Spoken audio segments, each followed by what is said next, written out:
Well, all right. I hope that you can hear me okay. It's James here, the dad and dungeon master for the Every 10-Day campaign and podcast. Welcome along. This is the first of our behind the screen sessions, and these are going to be live, completely interactive Q&A sessions that we do for all of our subscribers. In fact, anyone that's interested, if you are playing D&D with your family, if you're a young adventurer, you know, you're a teen or a young person playing D&D, maybe for the first time with your friends, or as we hope, with your family. You know, maybe brothers or sisters, it may be with your parents, you may be the DM and your parents are playing, your parents may be dungeon masters, whatever it may be. The whole idea behind these behind the screen sessions is to get your questions answered. Now, when we do these sessions, the first questions that we'll always answer will be those people who have joined us on our private Discord server and have asked us questions there. So I've actually got my phone here with a bunch of the questions on them that I will be answering in this session. So, you know, let us know in the comments which of the questions you like the answers to best. This being our first one, I have no idea how this will go. I hope you enjoy it. And if you've got any questions, if you're new to the channel and you're like, I'm not a subscriber, I'm not on their Discord, that's okay. You can still ask any question you'd like in the questions below while we're live. And in fact, even after we're live, I promise to come on and answer every question by text. So even if you miss the live stream, we'll answer them. And if there's enough questions, obviously we'll do more of these. I certainly like doing these. And, you know, a lot of people coming to Dungeons and Dragons, especially if you're coming to it new or from older editions, you know, playing the game, a lot of questions can come up. And so the whole idea about this is to get some of those answered. If you're wondering, what have I got on underneath my cap? I actually had a little bit of minor surgery this morning and it went wrong. So I just had to go in and have it corrected, which is why this stream is starting a little later than normal. Now, what I'm going to do before we kick off is I'm just going to get inside our Discord here on the phone and let everybody know that we're streaming. And then hopefully what that will mean is, there we go, is that some of you can come and join us. Here we go. Okay, we're live.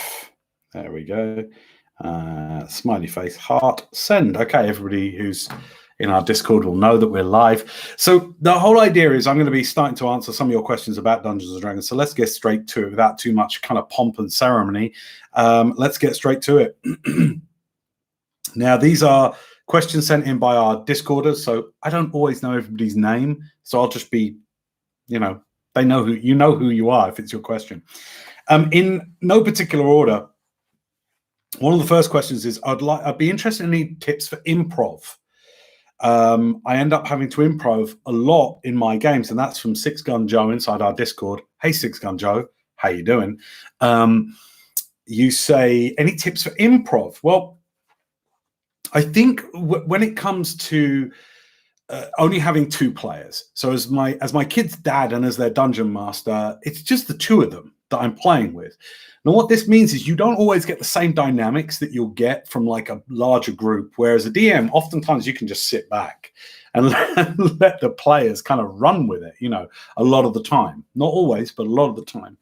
So when there's only two players, what I have found over the now nearly 3 years that we've been playing together, with me as their DM in our main campaign that you can check out here on our YouTube channel, we have from episode 100 onwards, we've been streaming on YouTube, so you can catch those there. For the previous episodes, check out our podcast. Just go podcast.every10day.com and you'll be able to see our podcast. So what I found is when you've only got two players, I have to sort of like keep things moving along often, I find. And I don't think that's certainly not a slight on my kids at all. They are, I think, excellent role players and have got complex characters with complex needs and wants and all these kind of things.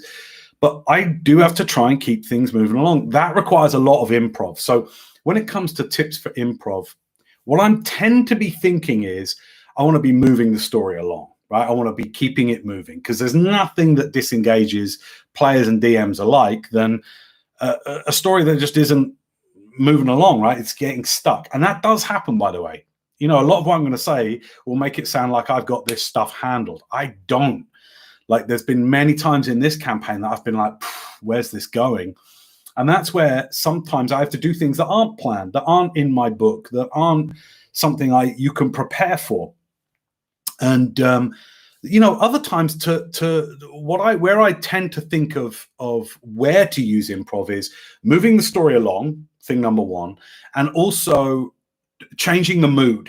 So breaking the tension, changing the mood, and for surprise and those kind of things. And when it comes to improv, what tends to kind of, should we say, inspire me improv wise, is surprise.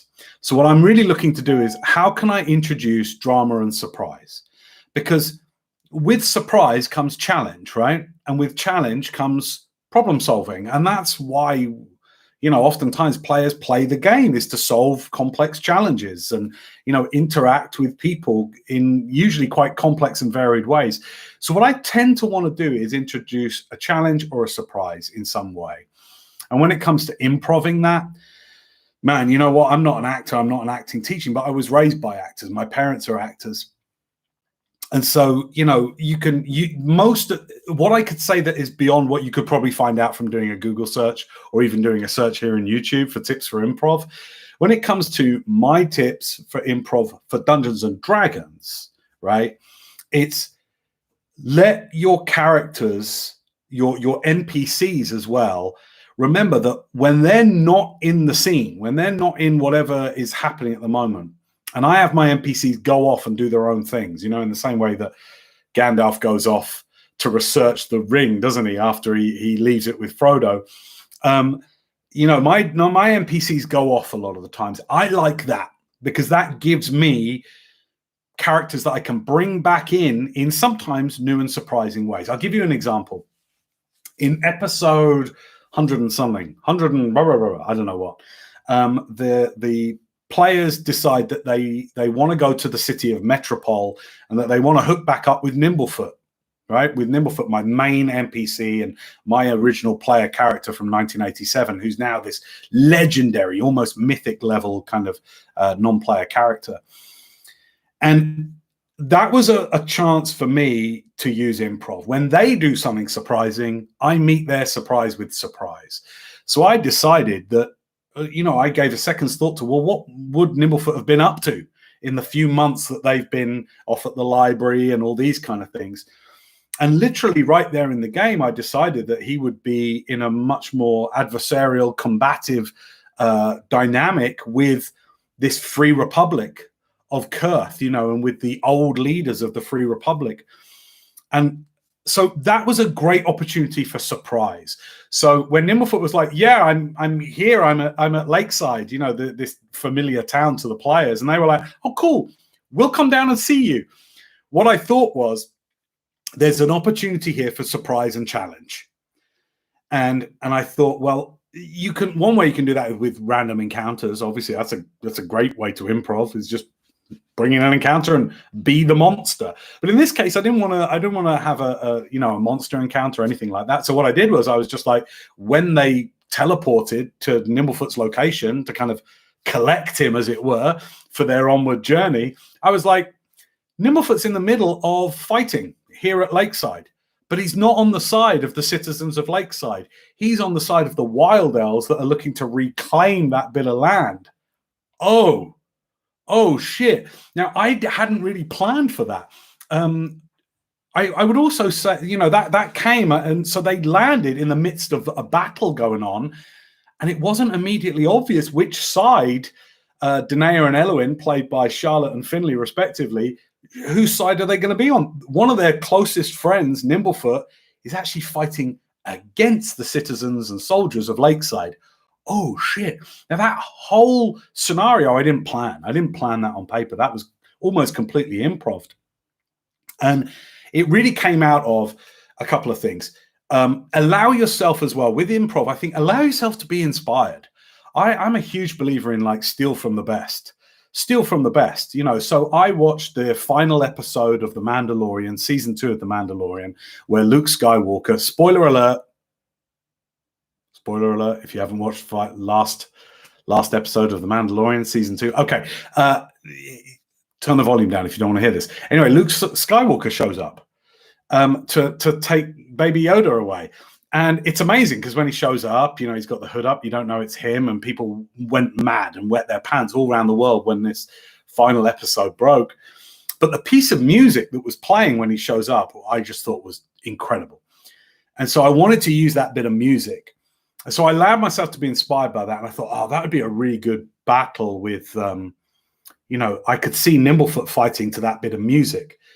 So I used it. So when they showed up, again, improv, allow yourself to be inspired and use what you love. Use what you love. It's okay. This game does not have rules that you can't copy, that you can't take from the things that you love.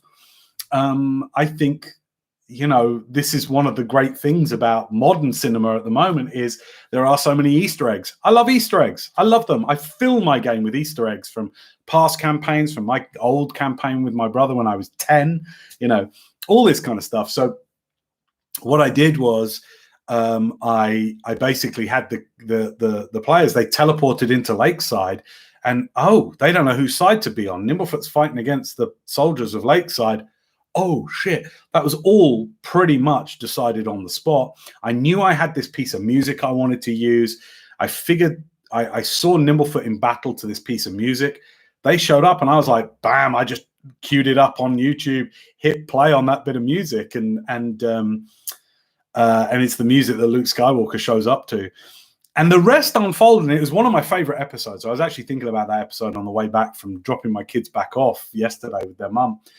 And it's one of my favorite episodes, almost all improv, like on the spot. You cannot, I would actually go so far as to say that almost every interaction is improv in D&D. You really, apart from if you've got big, bad, evil guy monologue, evil monologue, something that they want to say before a big battle, right? Or, unless you've got something, unless you're writing down what the innkeeper says to the players, when they enter the inn. And so everything in D&D is improv, almost by definition. It's live tabletop role playing. Anything can or will happen. So, I would say allow yourself to be inspired. Use what you love, and then the final thing I would say is like listen really carefully to the players. I think sometimes there is a sense that you have to rush a response, but you really don't. You'll actually often find this if you do real world negotiation is, a lot of the ways that people lose the deal that they want is they rush to fill a silence. They rush to respond and to please the other side and these kind of things. And what I found is if your players say something to an NPC or they do something with each other and there's a chance for you there to improv with them, take your time. You can often think you have to rush and get something out there. But what I've found is sometimes the best thing you can do is take a beat and just think, what is this NPC that my players are talking to? What do they want and what do they need? And why? What do they want? So what and why are really important questions. What do they want and why? What are their motives, basically? And I think you can answer those in your head pretty quickly. An innkeeper generally wants to keep their inn open, right? And make plenty of money and maybe make a little bit on the side from a few little dodgy deals. Who knows, right? Who knows? I don't know what your innkeeper's like. But I'll think about that in a few seconds in my head, and then that will inform the interaction that they'll have with the players, right? If the players are standing at the bar talking for too long, right? Well, then, again, what does my innkeeper want and why? They want money, and they want to serve as much drinks as possible, right? There's profit in drinks, especially the expensive stuff, right? So if the players are there and they have one drink and then they're chatting at the bar about what are we going to do next for too long, there's a chance for improv because my innkeeper will be like, they're blocking up the bars. There's less room for other people to get drinks. So what do they want? They want to make more money and sell more drinks, right? So I might interrupt the playing and have my innkeeper go, hey, you guys going to order another drink or what?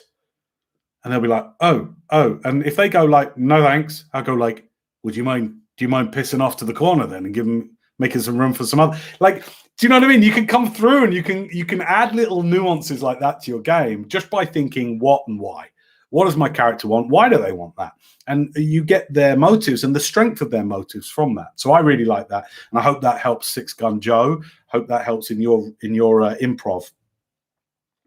There's plenty of stuff, by the way, on YouTube and all round on improv. You know, there's books. I'm sure there are great books and amazing resources here on YouTube that will help you get better at improv. But that's how I use it when it comes to role play. Okay, another question from our man Drasseur, who I think is still watching with us. How you doing, Drasseur? Great to have you here, my man. As you have a large family following, you could make a guide instructing beginners how to immerse themselves into their characters. I'm going to take that as a question, even though it's more a suggestion. But let's just turn that into a question, you know, like, how do you get your characters to immerse themselves in their characters? And connected to that, how do you also dissuade them from metagaming?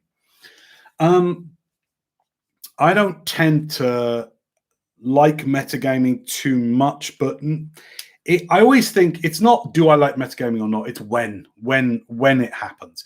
If it happens in the heat of an encounter, I don't like it at all because it breaks the tension, it breaks the feeling, it breaks the drama, quite simply. So that's when it's, to me, intolerable. But between encounters, you know, if players are talking and they're just, you know, going about their business, they're exploring or they're socially interacting with regular old NPCs, I'm not as against it then. It'll still get my goat a little bit, but it won't bother me so much. I think the main thing is to encourage players to be in the moment, especially in encounters, because that's where it can be very easy. I had this recently, actually, with another campaign that I'm playing with the kids and one of their friends, actually.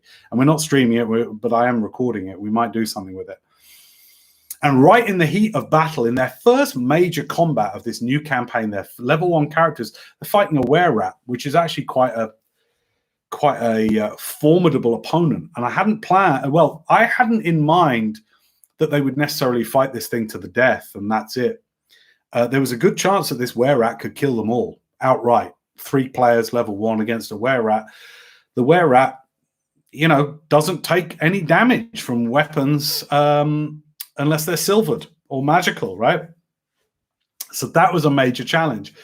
And the were-rat reduced 2 of the players to 0 hit points. They're starting on their death saves.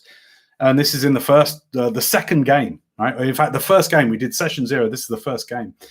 And that's when they metagamed. The stress got high. And this is connected to another question about how do you play with your kids, right? Like, how do you play with younger adventurers? And the stress was getting quite high in this battle because 2 of the players, bam, they're dropped, and we got 1 player left standing that can't hurt this thing, literally can't hurt it. And the 2 characters that are dropped start going, well, one of them, my daughter, Charlotte, goes, oh, Dad, like protesting, like that this is too hard, like, oh. And in those moments, it's really tricky because, you know, they're coming out of the moment. So leaving the moment completely. And, you know, at that point, that to me is metagaming. She's not commenting on any rule. She's not commenting, but the very fact that she comes out of the moment and it's like, this is a game. She's basically going, and this isn't a criticism of Charlotte. I've done this. We can all do this, right? She came out of the game and was like, this is too hard. I don't like this now. This is, no, I don't like it. And I think it's very important. This is where I'm a big believer, more than I ever was, of the importance of session 0 and really establishing these things at the beginning and saying, like, this is not a video game where you can go, no, stop, reload the beginning of that scene. You know, it's like, no, characters can die, and characters can die ostensibly because of the choices you make. And I think if you have a rigid enough, a boundaried enough session 0, you can actually prevent this kind of metagaming from happening and keep your players immersed. Oftentimes immersion, what I've found playing with younger adventurers, immersion actually stops if stress and stakes get too high, If it gets too high with younger people, oftentimes, and with adults, let's face it, alike, the stress of these situations can sometimes actually end immersion because it just gets too much. So in those moments, it's really good to have an NPC that can crack a silly joke and bring in a bit of bathos, that kind of lowers the tone. I'm not a huge fan of that kind of like, cracking a joke in the middle of high drama, but it can lower the stress enough to keep people immersed. Character immersion, I think, happens before the game.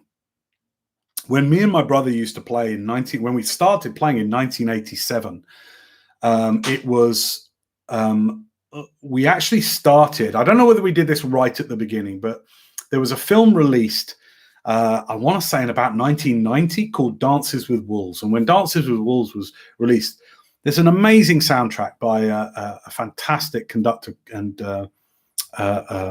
writer called John Barry, who did a lot of the James Bond scores as well. And he wrote a score for Dances with Wolves that is just beautiful. We used to play that before our games to get ourselves immersed, to take us away from the everyday and get us into the game. I should do that more. I should do that more with the kids when we play. And I don't.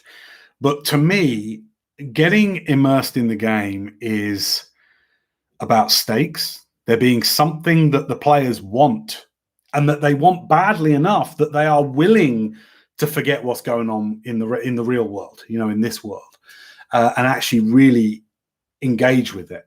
What I have found more than anything else is if you have something they care about going on, they'll get immersed pretty damn quickly. And a lack of immersion is usually just a sign of little caring, that you haven't got anything going on in your game that the players really care that much about. And the quickest way to change that is to help your players care about something. I actually posed this same question to Matthew Colville. Hey, Matt, if you ever watch this video, hey, how you doing? I'm sure you won't because you don't watch these kind of videos, but I thought I'd say hi. I posed the question to Matt Colville of like, what do you do with players that are like, how do you maintain engagement in the game? And he said, I have no idea. I have no idea because I don't know your game. But he said, what I can recommend is, in effect, I'm paraphrasing Matt Colville here horrifically, but he basically said, introduce something they care about. And the best way to do that is to personify the thing they care about, which will usually be some motive or need or want that they have. Personify it in an NPC and have them come along and interact in a way that gets them caring again. So I think with immersion, it's the same for young people. To answer Dresseur's question that he posed us in our Discord group, right? It's getting young people immersed is the same as getting older people immersed, right? It really is. Like I don't see any difference. And in real life, I'm an online trainer, so I actually, teach and run online training programs in real life. That's my business. And what I found is trying to get adults engaged when I'm doing a day-long training is the exact same thing I use. It's the exact same wisdom that to get my kids interested in the D&D game, right, is have something they care about. What do D&D characters care about? Well, there's really only a handful of things, right? Accomplishing goals, right, and acquiring stuff, which you could really call accomplishing goals. So it all comes down to achieving stuff and getting stuff, right, and becoming stuff. I think that's what D&D does so well as a game, is like, actually, the more you achieve, the more you become. And the becoming in our world is like our wisdom and what we know. Aren't we clever? But in the D&D world, that accomplishment is defined by new powers you get. Fantastic, right? So those are the things that your players care about: becoming more and the powers that come with that. Achieving goals, that is, killing bad guys and bad girls and bad things, and getting stuff. And probably there's a few other things in there, but those tend to be the things they care about the most. They care about good things happening to their characters and not bad things happening to their characters. So what I find is immersion tracks with how you introduce those things and how you maintain them believably, So that's how I maintain immersion. But the big tip I would have is if you want to get better immersion to begin with from the beginning of the game, set the scene before you start playing. Set the scene. Like I said, back in the late 80s, early 90s, me and my brother would set the scene by listening to music, listening to mood music, and really we would kind of meditate in a weird kind of way. I mean, we probably wouldn't have called it meditation, but we kind of meditated and closed our eyes and thought about our characters. And I occasionally, not enough, but I occasionally do that with Charlotte and Finley before a game. Is I'll say, okay, just take a few moments, think about, in Elowin's case, I'll say, Elowin, think about what Elowin is feeling right now. Where is he at right now? What is worrying him? That's a great question to ask your players about their characters. It's like, what's worrying them? What do they want? Now, what do they want is such a big question. Most people never know what they want, but like, why? Why does that worry them? What's worrying them and why? What do they care about right now? What do they want to have happen? These are important questions that I think your players can ask themselves before a game inside. Like, they don't have to say any of this out loud. You don't have to go around the table, embarrass everyone and go, right, okay, now we're ready to play. You don't have to do that, but you can just say, take a few moments, guys, just while I finish setting up here, and just ask yourself these questions of your character. What's worrying them at the moment? What do they care about right now? What do they want to have happen, and why? To all of those things, why? Just take a few moments to think about that while I finish setting up the game, and I'll often do that. And it can, for those people that are willing to take part in that, it will help them center to their character and their motives, which is really what's driving them, So that's a great question. I love that one. A great question from Wilderweg, again from our private Discord. Thank you, Wilderweg, who says, I'd like a video, well, you've got it here, about what it's like to DM for your kids. Would be really interesting. Also, world and story building. So I'll touch on a little bit of that.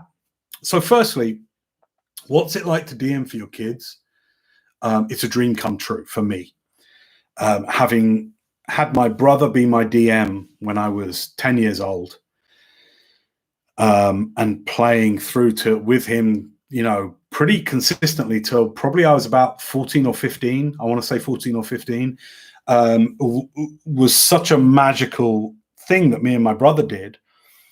So to answer the question, what's it like to DM for your kids? It's a dream come true, because I'm getting to pass on this dream world, this fantasy dream world where you can have, be, and do anything potentially. I get to pass that on to my child. I get to pass the magic of that on to my children. And that's on all of us, right? So that's what's it like to DM for them. Always, almost always, I would say, a wonderful surprise, because it shows me things about my children that I wouldn't see if we were just watching movies together or playing video games together or just hanging out. They're both teenagers now. Charlotte's 16, Finley's 13, and they're getting interested in other things like their friends and their social lives, and their school's getting pretty tough for them both. And so for the amount of them that I'm exposed to, they don't live with me either. I only see them every 10 days, about twice a month, every other weekend for 4 days that they're with me, Thursday, Friday, Saturday, Sunday, every other, we do that alternately. D&D provides the, what would you call it? Like the cauldron, the cauldron for me to witness my children as people, not as my kids, but as wonderful people who can solve problems and be creative and come up with weird ideas. And so it's what's it like to DM for them? Just always a fantastic surprise, almost always a fantastic surprise. And then what's it like to DM? There's another sort of question in there, which is like, how do you DM when it's your kids, right? Because that's more complex. That's a more complex answer, because it's not easy. The thing that I have to work on before we start playing is not being their dad, right? which is one of the hardest things in the world when they're faffing around and I want to get the game running and they're sort of like wasting their time and they're maybe having a little squabble together and all this kind of thing. And I can so easily go into dad mode. Hey, stop that. And come on, blah, blah, blah, blah, blah. And it's like the most important thing for me is to remove the dad role from the game as much as I can. Now, can I completely remove that? Of course I can't. Of course I can't. But it's my game too. Like, I'm playing the game with them. Like, it's my game as well, right? It's not just them playing and me just, oh, I'll do the boring DM stuff. It's not boring stuff, right? It's wonderful. So the hardest thing for me is to remove the dad from the DM, right? Which is almost impossible, but I can get it to where it fades into the background. And what I am more so is their guide, is their coach, is like bringing up wonderful challenges together and seeing how we all interact with that. It's wonderful creating NPCs that my children will interact with like friends. And it's, to me, there's something magical in that, because I might not, as their father, day to day, I might not interact with them like a friend. In fact, rarely, right? They're my kids. So it's wonderful to create characters that can interact with their characters like friends, It's a wonderful kind of testing ground for different dynamics. What's it like to DM for my children? It's a great honor, but that just sounds like something you say. But here's what it really does. It gives me a responsibility as well, because what I can do is I can present complex ideas and challenges to my children. For example, in the most recent storyline, Charlotte's, let's call it, what would you call it? There's a great angelic figure called Glint. And spoiler alert, this seemingly wonderful, virtuous, good angel turned out to be doing something really rather abusive. And actually, spoiler alert, took Charlotte's character's Danae, took Danae's powers without her consent, but via deception. And what was a wonderful thing there was it gave me, as her dad, the opportunity to explore this very potentially painful subject matter of abuse and non-consent and somebody taking something from you without your permission. It gave us the opportunity to explore that without it obviously being a public service announcement, right? Like, hey, Charlotte, I'm your dad. It's time to sit down and we talk about people you've got to watch out for. Well, I don't need to do that. We can actually look at some of those topics, look at some of those themes in game, and without being obvious, without being like, oh God, dad's trying to teach me something. I can actually do it in fully immersive storytelling. And she can more safely process these more challenging topics that will come up in the real world. She can more safely process them. Why? Because she can do it through a third party, through this character she's created. Doesn't stop it being painful, doesn't stop it being emotional for her, but she can process it and deal with it and make decisions around it more safely because we're in a game. So that's just some of what it's like to DM for your children. It's such a marvelous opportunity for so many things to happen. But ostensibly, what is it like to DM for your kids? The same as it is to DM for not your kids. Only there is greater potential when you are DMing. When you're being the dungeon master for your children, you have the potential to do so much more than just be a dungeon master, just throw encounters and social and exploration at your players. You actually have the potential for so much more to happen. So I love that question. Thank you. Story building. Wilderweg says, world and story building. Your story is awesome, has very broad scope. Well, thank you very much for that. Story building and world building are very different things. And when it comes to world building, I had it easy because I already had a world. and it was the world that my brother created, conceptually at the very least, back when I was a child. So the world that I use is the same world. So the players in our campaign are interacting and living and exploring the same world canon that I did with my brother's game. So in terms of world building, the feel and the themes and the richness of the world was already there. It was there in my heart at the very least, if not on paper. My brother didn't, I don't believe he had any surviving notes from his DM time with me. I don't get the feeling he created a world map or anything like that. Certainly when we've spoken about that, there was no atlas he drew. My brother was much more of a kind of a pure blood storyteller, dungeon master style. Theater of the mind. So we didn't really have much in the way of maps and stuff like that. We would have handouts, but we didn't have maps. And he wouldn't write long documents with all the towns, their rulers, the NPCs available in there, and the names of all the inns and all that kind of thing. My brother was more like an epic fantasy storyteller. So our world, as I remember interacting with it as a child, of 10 to 15, was much more, I would say, more like the Elric books and the writing of Michael Moorcock.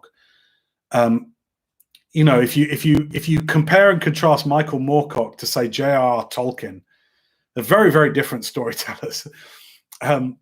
Michael Moorcock doesn't spend, they're little books. If you read the Elric books, they're little books, and they're all about the feelings of the people in them and what they're striving towards. It's all about these epic struggles. And so he will spend a lot more talking about how the lightning lit up Elric's face so that he looked almost like a devil, but with tears streaming down his face. And he'll spend a couple of paragraphs detailing that and how that made Simoril, his partner, feel on the way back from a ride at dawn. He'll spend a long time talking about that and talking about these epic struggles and emotions, whereas J.R.R. Tolkien will spend a couple of chapters talking about the foliage and fauna of Hobbiton, right? And so I'm more the latter, I would say. Maybe I strike a bit of a balance, I'd like to think, whereas my brother was more of the former. And so our world building, I don't have copious notes inherited from my brother about towns, cities, and all these kind of things. There was two places that I still remember. One was a town called Kurth. That's it, a town called Kurth. And that was sort of Nimblefoot's hometown when we started his campaign back in 1987. And then there was a place called Karatur, which any of you that have any familiarity with the Forgotten Realms will know that that's swiped from the Forgotten Realms. It's the far eastern realm of the Forgotten Realms. And so what happens is that that was all we had. So I knew that I was inheriting that, and I'd have to, integrate those into any further world building I would do. The most of the world building, though, that I knew was the mood, the magic of it, the sweeping drama of it, those kind of things. But I'm much more of a traditional world builder in the sense that I like writing things down and designing maps and things like that, and so I took one word, Kurth, which was a town for Nimblefoot, and I built it into a huge continent-sized hex map, and we made Kurth an entire region. So when I started the game, I decided that Kurth would actually be a region. It wouldn't just be a town. There would be a town called Kurth within the region of Kurth, and that would be my honor, my kind of homage to the Kurth of my games with my brother. And so when it comes to world building, I'm a big build as you go rather than get everything ready. I build as I go. So as our players explore new areas, I start building it out. I don't come to the game or to the campaign with everything done. When we started the campaign, I had the idea of a frontier town called Kurthton, Kurth with a Ton on the end, Kurthton, and I figured that Kurthton would be a frontier, northern frontier town with an old town and a new town attached to it that had come about because a garrison had come and kind of fortified the town because it gets attacked so much from further north and from the Gormley marshes. And I thought, well, yeah, crazy shiz would have come out of that marsh all the time attacking this town. So over the last century or so, it's been fortified and built up a little bit. So there's an old town and a new town. And that's all I needed to start the game. That's really all I needed for probably the first 3 to 5 levels for my characters, was just a town, about 20-30 miles of surrounding flora and fauna and landscape and geography and landmarks and special points of interest. And that was it. We were ready to go for the first probably 10 games or so. But I've always built as I've gone, so the first map I did was of Kurthton, and then I did Kurth the region, so I said, well, there'll be a capital city. And then I was like, actually part of Kurth, because it's a very long region, it's very hard to govern. It's a kingdom, but it's very hard to govern a very long country, so the king has actually given the kind of the western part of this continent to his son to govern, and it's a principality. So the kingdom of Kurth is split into the principality of Kurth and the overall kingdom at large. And that just occurred to me by looking at the geography of what I'd drawn, and I was like, that's a long country. It's like 800 miles long. That would take a long time for a king to send troops over there, And so I tend to design as I go, which does mean that you'll find flaws that you might need to retcon down the line. But yeah, for the most part, I've world built as I've gone. And I really believe that world building should not be at the expense of immersion, and it often is. When I've done a map, I want my players to love it and care about it. I think you've always got to know as DM, no one's ever going to love your map or your region or your geographical, idiosyncrasies as much as you. No one will ever love it as much as you do. So do it for your enjoyment and hope that your players enjoy it and notice it too. But that would be my main tip for world building, is do it in a way that suits your nature. If you're someone who's very likes to be planned, likes to know everything that's happening, you might like to fully design a world before. I know there's been other DM people here on YouTube that say, no, you shouldn't do that. But, I think you've got to do it in line with your own character type in real life. I design as I go. I design as I go, and I do just enough that I can be like, yeah, I could probably do the next 5-10 games in what I've created here, and the rest I can make up. And so I've designed it as I've gone. Yeah, that's that question, I would say. So next question, and story building, right? Story building. I think that's a whole video. I'm not even going to try to answer that in this video. Story building to me starts with creating something that your characters can care about. It really does. Something that they can care about. And that's where I think playing with your children, maybe it's no different than playing with your friends, but for me, playing with your children, that's where that comes into its own. Because if I'm doing my job well as parent, I should know what my kids care about right now in terms of themes in their lives, right? So I can integrate those into a story. But also what I'll do with story building is I'll work on what's going on in the real world as well. So at time, I'm from the UK, I'm in the UK right now. And, at time that there was a part in the first part of the campaign where the prince's brother, who had been hidden away, was sort of making a bid for the throne. So we had this kind of civil war. Well, guess what was going on in the UK at that time? Almost a type of civil war. We had Brexit going on. And so I used what's happening in your real, life. At the moment, we've got the spread of this Enovancy that is literally devastating the continent. Well, That's coincides with the fact that we've had the spread of COVID in real world, haven't we? So it's sort of use what's really going on because it's present and it's current. And so your players will likely care about it. Like they'll get it, whether they get it consciously or unconsciously, they'll get it. And that can help with story building, is use what's happening in the real world, use what's happening in your life, and build that into your game. Use it as a theme in your game. Okay, so that's okay. Jay Nuke, I'm going to answer. This is going to be our last question for today. Jay Nuke says, I would like you to go over your rule set a little more in depth and explain the mechanics of it. I know that your basic rules are derived from 5th edition, as you can see. Sorry, the microphone's in the way a little bit here. Yeah, but yeah, we got a lot of 5th edition here. A lot of 5th edition. But I also know you've played D&D for a while and implement mechanics from rules from previous editions, including editions you've played with Charlotte and Finley.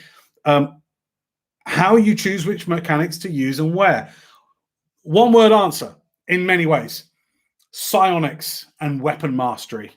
That's 3 words. Psionics are 4 words. Psionics and weapon mastery. I think and epic rule sets as well. Like 20 above 20th level. I'm going to go over it real quickly. This is definitely one for a future session, behind the screen session. But look, here's what I would say: is that firstly, if you've only got 2 players, even getting into 20th level still means that they can be killed really quite easily. And so if you want to have the kind of epic big bad evil guys, right? If you want to have the kind of epic big bad evil guys of which we all ultimately play D&D for, right, is to take on these huge challenges. You are going to need to help your characters go beyond 20th level. That's my fervent belief, is that 20th level is only a reasonable cap if you've got 4, 5, 6 players or more. Otherwise, it's not a reasonable cap. I was obviously brought up on the red box set, on Basic Expert, on the BECME rule set, the 5 boxes, excuse me. And so with that in mind, I'm a big believer in, and I've played with 36th level as being the cap, as being the highest level. And even then we could go on to Immortals rules. So I never liked the idea of level capping at all. And so even right now, Charlotte and Finley have got 26 levels of hit dice, right? They've got 26 levels between them. They're both 19th level in their main class and 7th in their other class, and even then, up against 2 night walkers, I can't remember. Finley's character dropped. One of the main NPCs died as well. Like, it was rough. So I'm a big believer in epic levels. How will I deal with it when they go beyond 20th level? I have no idea. I went on DM's Guild and I got epic character, like a great PDF. I'll see if I can post the link to it in the description.